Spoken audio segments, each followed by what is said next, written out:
Sanctuary Stables equestrian team represents how popular the sport is becoming here in central New York.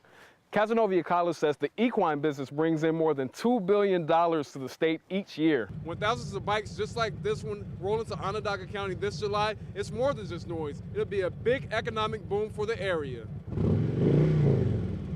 With today's loss to Georgetown, the general feeling here on the Hill for fans is disappointment. But most of those fans say they think today's loss will actually help the team in the long run. In addition to perfecting old moves and picking up new techniques, wrestlers at Kent Chertow's camp learn about self-motivation. It's not every day a 5-year-old makes his mark on a national level.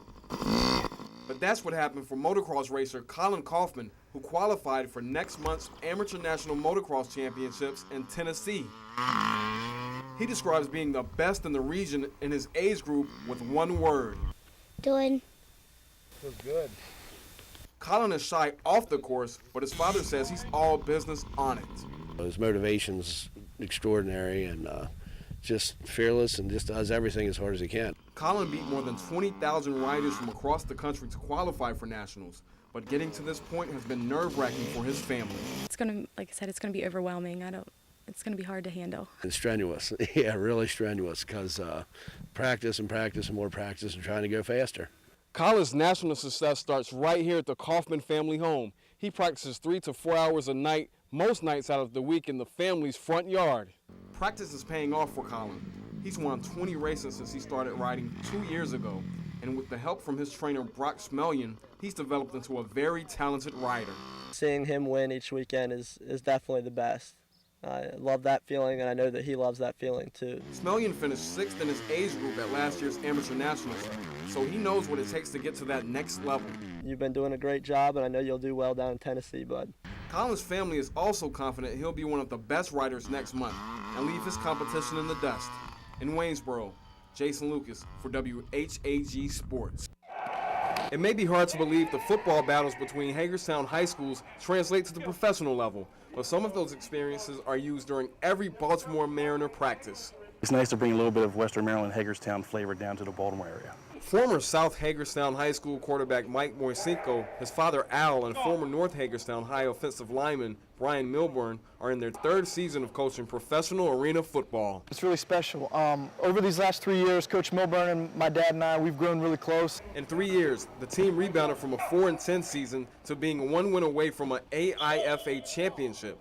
And Al sees Mike and Brian as 2 of the key cogs in the team's transformation. To see both of those guys, and coincidentally one from North and one from South, be very successful is very enlightening and very satisfying. The 3 Hagerstown natives took the lessons learned from the local gridiron and brought those from Hagerstown to the professional level here in Baltimore. It's just preparation and hard work. Don't fake it.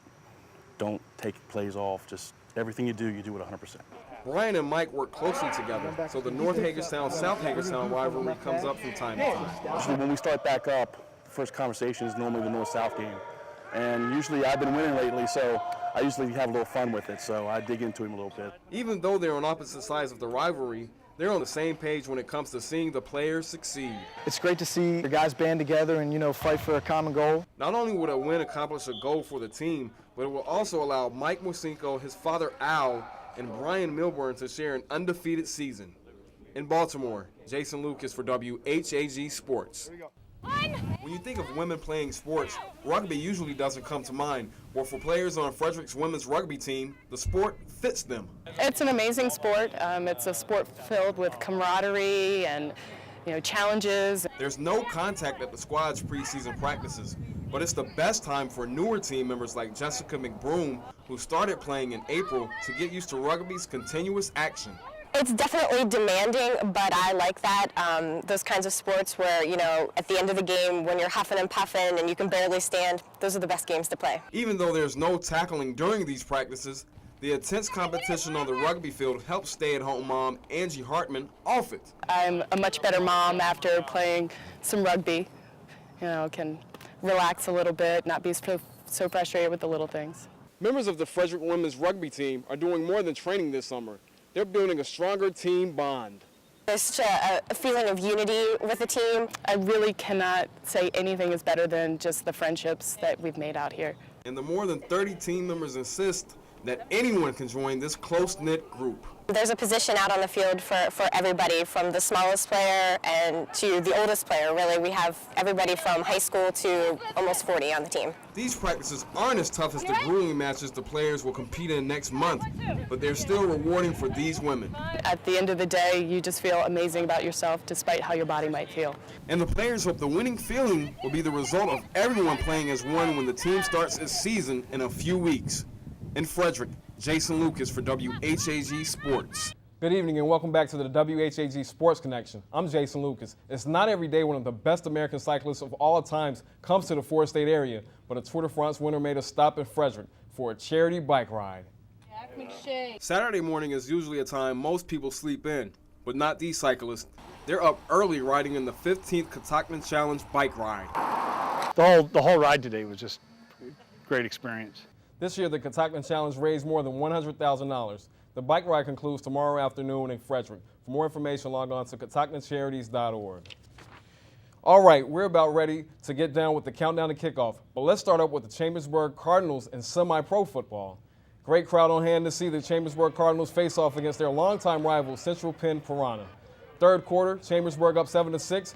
Big special teams. Xavier Hicks, credited with the block punt, puts the Cardinals inside the Central Penn red zone. That sets up a 36-yard field goal for Frostburg grad Tim Miller, and he nails it. Cardinals up 10-6. But Central Penn will respond after a long drive as they punch this one in the end zone. Makes the score 13-10 late in the fourth quarter after the PAT. Chambersburg will drive back. How about this nice grab by Otis Lewis? He uses his hands and pulls it down. First down, Cards. Cards keep driving, but they can't make it work. 3rd and 19. He has it. Now he doesn't. And then the 52-yarder at the end is just a bit, a bit short. The Cards lose 13-10, but football is back, and with plenty of local players, they'll see a good turnout, and you'll see good football. We are playing Big Northeast Football Federation, very superior league right now. We are about a third tier right behind the NFL, Canadian Football League, and then comes us as far as the outdoor league. This is a rival game against the Central Penn Piranha. We have not beaten them in 7 years. This is extremely big. We're highly active, and I believe the community is recognizing that and appreciating what they're seeing tonight. The Suns are on the road tonight against the Greensboro Grasshoppers. The Keys are also on the road against the Potomac Nationals. Let's check those scores out. The Suns go down 5-4. It's their second consecutive one-run loss. Justin Bloxham and Rick Haig both had 2 hits. Suns now 48-57. Former Hagerstown Suns Francisco Soriano and Danny Rosenbaum, who was on the mound for the Nationals, faced off against the Keys tonight. But the Keys take the win 5-1. Billy Rowell went 3 for 5 with an RBI.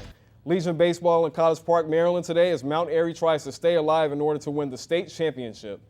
Mount Airy 2-1 coming into this game, lost last night 17-11 to Salisbury and now facing Gaithersburg. Top of the first, Tyler Beckwith hits down the first base line. That scores Taylor Henry. Mount Airy on the board, 1-0. 2 batters later, Mike Verbick follows suit and singles to left. Beckwith comes on, and it's 2-0. On to the top of the second. Post 191's top of the order generating plenty of runs.